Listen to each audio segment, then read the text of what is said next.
Jeff, you may be the perfect person to answer this question. Is Mike Pence right that that's a minority view, that Trump is sort of leading this sort of limited faction of the Republican Party right now? With all due respect, Mike Pence is not correct when he makes that statement. Donald Trump completely controls the entire GOP, and the only example I can give that equates to it is like a rogue cult leader coming into a church and taking it over. He's brainwashed him, and you don't have to look any further than the zombie-esque reaction to even the last few weeks. I mean. So welcome back to the channel, guys. So in this clip, we're going to watch Scott Jennings and Abby Phillip have a conversation about what's going on with the GOP, the Republican Party. Now, of course, this clip was from a little earlier, and I think it's great to watch it in hindsight, because I believe that Abby Phillip might have been more right than Scott Jennings would have liked to admit, because there is situations going on with the Republican Party that people like Scott Jennings want to act like they can just sweep under a rug, and as if other people, like, as if it's going to go away. Not everybody's that happy with the Republican Party.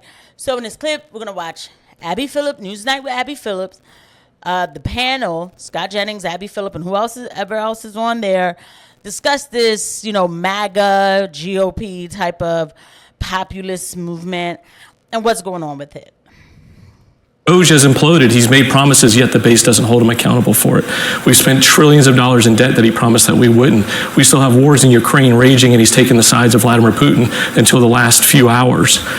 This is not the Republican Party that I grew up in, and I don't think it's ever coming back. I think it's gone. I think it's gone for good.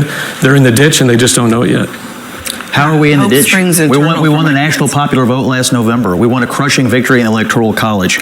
We won majorities in the House and the Senate. We just passed the big, beautiful bill. Peace is breaking out in the Middle East. Peace is breaking out on the African continent. Gas prices are lower than they've been in 4 years. Taxes are going to be low. I have to laugh. I'm sorry. You see, sometimes I can't even let the clips run, because if I don't say it now, then I'll forget. Scott Jennings is absolutely insane. And in hindsight, it's even better, right?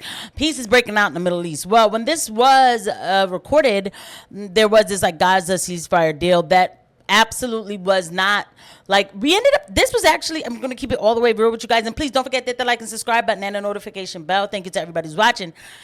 This was recorded before the bombing that we did in Iran. So it's and people could see that was coming. If you are honest about what's going on, in the geopolitical sphere, just be honest and not answer to a side or a base. You will be able to kind of have a forecast of where the puck is going, not just where we are now of we won this, we won that. Scott Jennings is saying that African continent has peace. We bomb Somalia still, bomb Nigeria for Christmas. And these were all part of the plan. Scott Jennings isn't paying attention to the plan. Scott Jennings is a mouthpiece for MAGA. And that doesn't help. That does not help the country. This guy also who's talking, he's like, oh, the Republican Party doesn't look like what I grew up with. He must be into... I don't know what his complaints are, because I definitely feel like we are going back to the neocon establishment movement. But then again, this was a little earlier. Maybe he's more satisfied now. Prices are down 69%. The southern border is secure. Jeff, these are things Republicans have believed in for a very long time. But Scott, I mean, we can't forget that it wasn't that long ago when you were probably closer to the Mike Pence view of this. That you were not necessarily a Trump supporter until fairly recently. I voted for him 3 times. Making news here at this table, because what I'm pointing to is that your evolution is mirroring something that's happened in the Republican Party in general. January 2024, 40% of GOP leading voters ID'd as MAGA supporters. March 2025, that number is now 71%. So I'm actually not so sure that anything about Trump has changed in the interim. It's really more that people like you have gone from being more aligned with a Mike Pence to being more aligned with Donald Trump. And explain that to us. It's a good and valid question, but I don't see much disalignment. They have a personality conflict. Pence and Trump obviously had a falling out over a very serious issue, but conservative orthodox policy stuff, the only real area where Trump has truly changed the party is on tariffs and trade. He believes in tariffs a lot more than any other president has since the early 1900s. And so that is a major difference in the platform. I acknowledge that. But on taxes, on the border, on pro-life, on having a strong military, and even now getting NATO strengthened with the 5%, helping Israel defeat Iran, he's not an isolationist. He is, on many ways, the same as every other Republican president of my lifetime and of your lifetime. There are some differences, but it's not as vast, I think, as you want it to be. Donald Trump does not remind me of Ronald Reagan. And the Scott Jennings, who was a Republican growing up, working for Mitch McConnell, George Bush, and others, very respectable Republicans, would probably not even shake hands with the Scott Jennings that's sitting here today. Well, I shook hands with Mitch McConnell this week. So, A. B, Mitch McConnell and Donald Trump. That was a pretty good own. Because what is this guy so mad about? Like, I don't understand what this other guy's mad about. Scott Jennings is completely right. Like, this Republican Party is exactly what this guy should be happy about. I mean, again, this was a little earlier, but I have to say Scott Jennings is right in this one. And I think that the complaint at the table is trying to say that the people in the GOP are being more like Trump, kind of populist, America first, hardcore type of people. But really, if you do this poll again, you will find that I really believe that a lot more MAGA people who were like really MAGA, diehard MAGA in the beginning of 2025, if they run that poll again, I think that number would be lower, especially after the Epstein file debacle. People really felt betrayed by that. And for whatever reasons, not to say that it's not something to feel betrayed about, but everybody had their own reasons for feeling some type of way about it. And people aren't forgetting that. So a lot of things I've heard people say, things have changed, he's not the same and all of that. I've heard it. So I think they should run the poll again. I think these two would still be happy. Okay. They're both on the same page. This one doesn't realize that things were going to get better for him. But that populist movement inside the GOP, it's not there anymore. I know I left it because they left me. They left me. So I'm like, I'm still America first for sure. And that doesn't even make me an isolationist, but it makes me a realist about America. Like, why can't I be real about America? But I don't know. These people, it's just funny to watch. Work together to change the Supreme Court and give us a 6-3 majority, to pass the tax cuts in 2017. Again, personal differences are Donald different Trump than policy showed alignment. respect to your former boss, Mitch McConnell? Do you think he's shown respected respect to him? Yeah. Not always, no. If we asked you to find one day since his inauguration that he has not lied to you and your family, do you think you could do it? One day he's spoken publicly? Because he can't stop lying, Scott. And I do think the party's changed quite a bit. The Republican Party I grew up with would not delight in beating cops for a lie and then pardoning the people who beat the cops. I don't know what conservatism means anymore. This gentleman is the perfect person to speak to what Mike Pence is going through. Are we seriously doing this? Like, yo, come on, man. Y'all making me all the way 100%.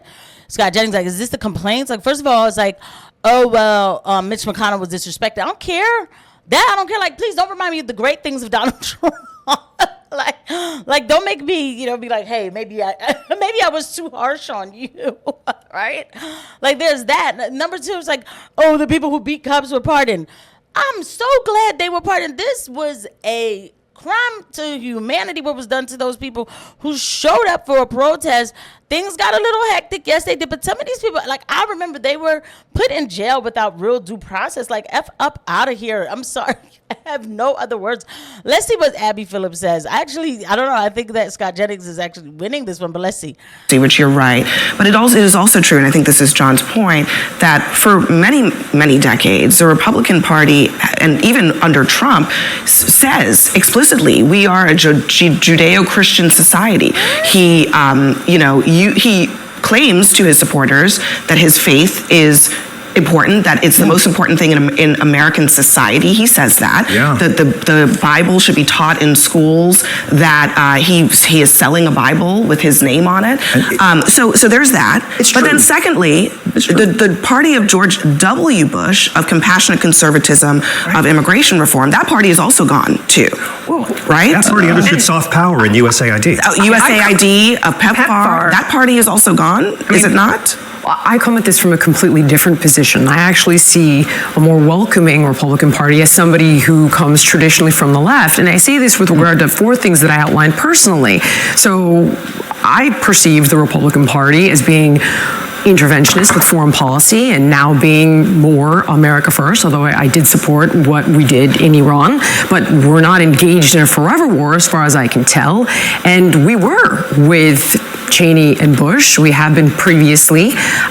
His position on abortion, well, I am more to the left on this. It used to be fully pro-life. He's suggesting, it goes to the states, and I believe he said he would never support a federal abortion ban. He said he wouldn't block gay marriage, which is something that I thought was always traditionally a conservative position. And the tariffs thing, as you mentioned, as far as I can remember, conservatives were globalists. They were for free trade, and it arguably hollowed out the middle class. So I'm with Trump. I don't know what this party is anymore. Because now if you ask Jillian Michaels today, she is extremely pissed because she's like, the GOP needs to disavow Nick Fuentes, freedom of speech, not freedom of reach, Tucker Carlson, Megyn Kelly, all of them.